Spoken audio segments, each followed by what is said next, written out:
Matin d'hiver, la pluie est enfin tombée. Bonjour Maïe. Coucou, ça va? Ça va? Bah oui, oui, il vient de dormir là-bas. On est prêt pour faire la cuisson et le pain. Allez, on y va. Ça sent déjà bon, dis donc, chez toi. Les rues sont bleues, brillantes d'eau et de nuit. L'odeur d'une croûte de pain chantante à la sortie du four me font passer la porte azur de Bonomia. Derrière la chaleur de l'accueil, il y a une technique, un regard et un caractère singulier.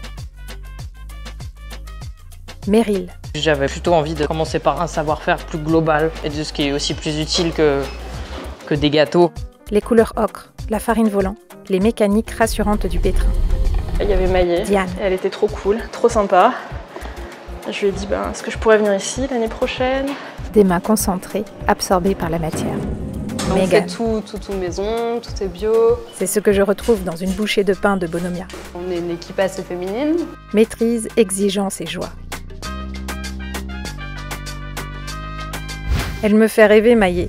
Elle conduit sa boutique dans des partis pris engagés et tranchés. Que du pain et ses dérivés de graissins, brioche et focaccia. Une ouverture après 8h30, du levain naturel et des farines bio qu'elle s'efforce de choisir en direct producteur. Biologiste du vivant, expérience façonnée dans la pâtisserie et boulangère de formation.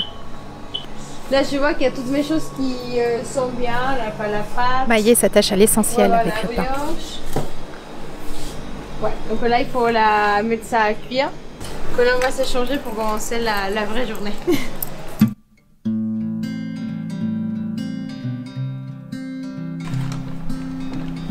Nourrir avec amour, nourrir avec conviction. Et nourrir en s'imprégnant de l'incroyable complexité du vivant. Une petite heure d'écoute et de calibrage de la vie de la boulangerie, de ce qui se trame ici.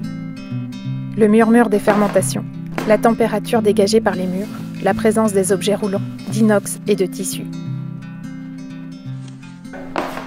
On utilise le vin de petit épeautre pour le petit épeautre. On utilise aussi un levain de riz pour le pain au riz et aussi on fait un biga.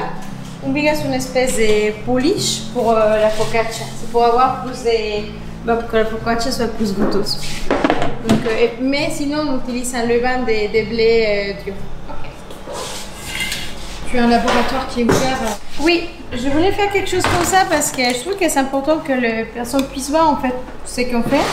Comment ça se passe les choses dans la vraie vie, quoi, enfin de boulangerie. Il y a tout qui est transparent, quoi. Là, on peut rien cacher, on voit tout. Gestes d'habitude, auxquels on ne pense plus et que le corps exécute machinalement. Dans cette tranquillité apparente, il y a surtout une grande concentration. Des gestes fondamentaux permettant de sortir des rêves de la nuit et de se projeter dans la journée qui va s'accélérer avec des coups de feu inévitables, des aléas, des imprévus. Qu'est-ce qui t'a amené au métier de boulangère? C'est magique. Je veux vraiment qu'on soit à 100% avec le pain. Et je pense que ça c'est très important pour moi. On travaille avec des produits bruts et simples. Et c'est ça que j'adore. Chacun a son touche spéciale, même si c'est la même recette et même si c'est les mêmes produits. En fait, tous les pains sont différents. Ça dépend de la personne. C'est ça que j'adore. C'est vraiment quelque chose de vivant. Attention à toi, je vais redescendre le tapis. Je vais me mettre un chrono pour celui-là parce qu'en fait, il cuit moins longtemps que les autres. Et pour les autres, on est parti pour combien de temps de cuisson?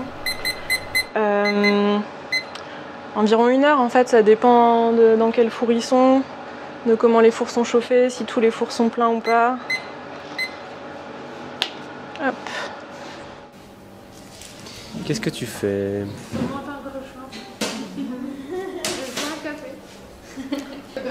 Ça part trop vite. Tu fais la maintenant, ouais. C'est un peu addictif, ouais. Ah, c'est horrible. C'est terrible.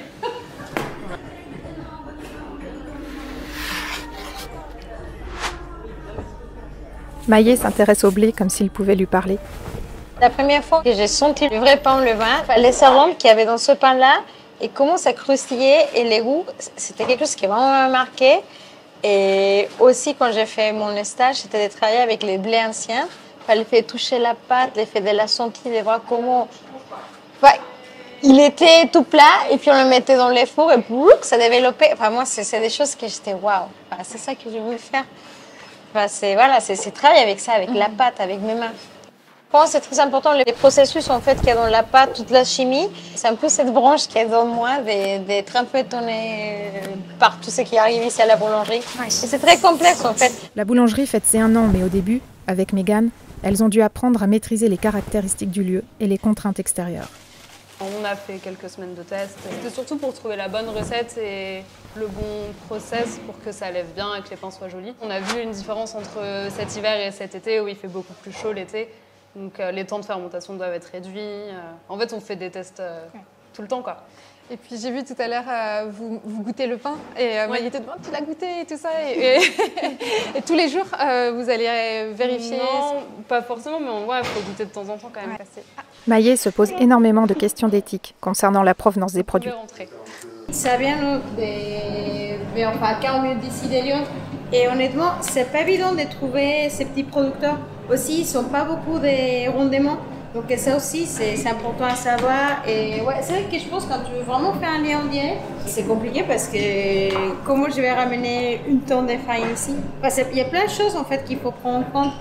Mais voilà, j'aime bien ça en fait, parce que vraiment je les connais, je sais d'où ça vient, je vois les moulins, je vois tout en direct. Alors tu vois, c'est les pierres plantées où je te disais, ils cuisent plus vite que les autres. Là, on voit qu'ils ont l'air bien cuits.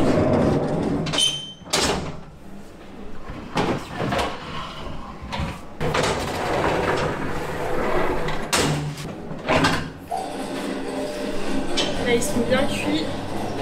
Alors, je vais me dépêcher de les mettre sur l'échelle pour faire l'autre étal.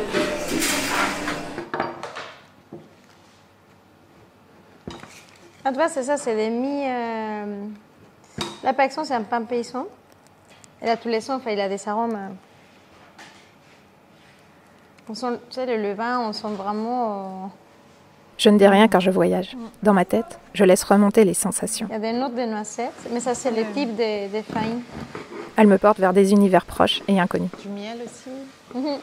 On sent le champ de blé au soleil, tu sais, qui est en train de dorer l'été. C'est trop joli ça. Merci. Ce qui est incroyable sur ton pain, c'est que c'est vrai, on ne ressent pas du tout l'acidité. On a tendance à penser que le pain au levain, ça t'arrache la gorge, que c'est trop acide. Et ça dépend beaucoup de choses. Il y a des boulangers qui aiment bien cette acidité-là. Ils gèrent leur levain d'une telle façon qu'il y a des pains qui sont un peu plus acides. Bon, nous, on n'aime pas trop. Enfin, nous, on peut faire des pains qui sont vraiment plutôt doux.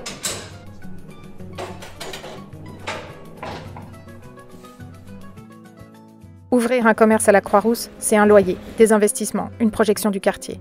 Alors, pour assumer la fabrication et la vente en minimisant les coûts de départ, force est de s'adapter intelligemment. À la lecture de ces horaires, c'est ce que j'ai pensé. Mais il y a aussi d'autres raisons qui sont certainement plus prioritaires. Parce que Maïe est, je crois, quelqu'un de profondément empathique, n'ayant pas peur de se positionner. Tout le monde connaît le monde de la boulangerie parce que c'est très difficile, ça c'est vrai, et aussi parce que ça ne matche pas en fait avec une vie de famille. Et je pense que c'est important de communiquer que les boulangers ici dans le quartier pour faire plaisir, mais aussi c'est bien que nous on prenne le plaisir pour faire du pain. Et parfois à 3 heures du matin, il n'y a pas de plaisir. Il n'y a pas trop de plaisir vraiment, donc c'est bien de venir ici à 6 heures du matin. Maïe, c'est le succès d'une entente réussie entre sensibilité au monde qui l'entoure et leadership. Je suis quelqu'un aussi qui marche beaucoup avec le feeling. Ouais. C'est féminin ou pas, c'est les faits. Je pense que c'est les rencontres, c'est les personnes. Moi, j'ai vraiment, c'est ça qui me fait plus bouger dans moi. C'est yes, une bonne équipe, ouais. Mais c'est vrai que ça marque beaucoup l'esprit. Et je pense aussi que c'est bien. Comme ça, on montre qu'aussi on peut faire un métier qui est normalement destiné aux hommes. Nous, bien sûr que nous, on peut le faire aussi. Mais un autre bac, moi, j'aimais bien que tu goûtes, c'est le petit épeautre. Et ça aussi, ça vient de la Drôme, la farine. Enfin, moi, j'aime beaucoup. Ça marche. Et je crois que c'est le préféré de Mégane.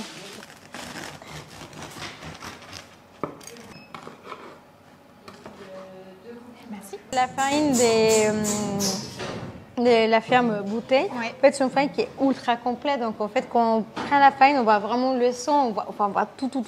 Et là, il faut vraiment l'hydrater parce que sinon, c'est vraiment pour sublimer aussi la farine. Quand je vois ces pains, je retrouve en fait à Raymond, à Quentin. Tu vas poursuivre le travail qu'eux ont engagé dans le champ. Oui. Et, Il y a une trace, en fait. Maillet est attachée au lien qui l'unit à d'autres artisans. C'est aussi quelque chose de politique de soutenir les petits producteurs comme ça. Donc il y a toute une démarche en fait derrière un pain comme ça. Et ne choisit pas sa matière au hasard. C'est pas le même prix. Et c'est normal. Il y a des personnes qui se battent encore pour continuer à avoir des petits moulins qui font vraiment la bonne farine. Puis voilà, après aussi on travaille avec des moulins de Maillon, des moulins un petit peu plus gros. Sinon ça serait pas possible. Bonjour. Ouais, une boulangerie vivante. Oui, c'est ça.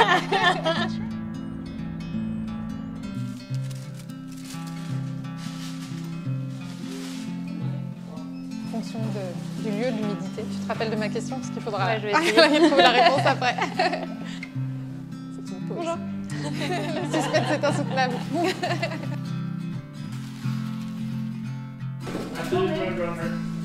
Trop de succès, trop de clients, on n'arrive pas à trouver. Qu'est-ce que tu apporterais comme pain pour un bon mâchon? Je pense que j'amène un paysan en plus parce que vraiment le pain il est trop bon. Enfin, la farine vient d'un paysan boulanger, s'appelle Quentin Pitio. Et ouais, vraiment il est trop bon. Vraiment il est trop bon. Donc je pense que je prendrais ça pour partager avec tout le monde, Wow. sûrement.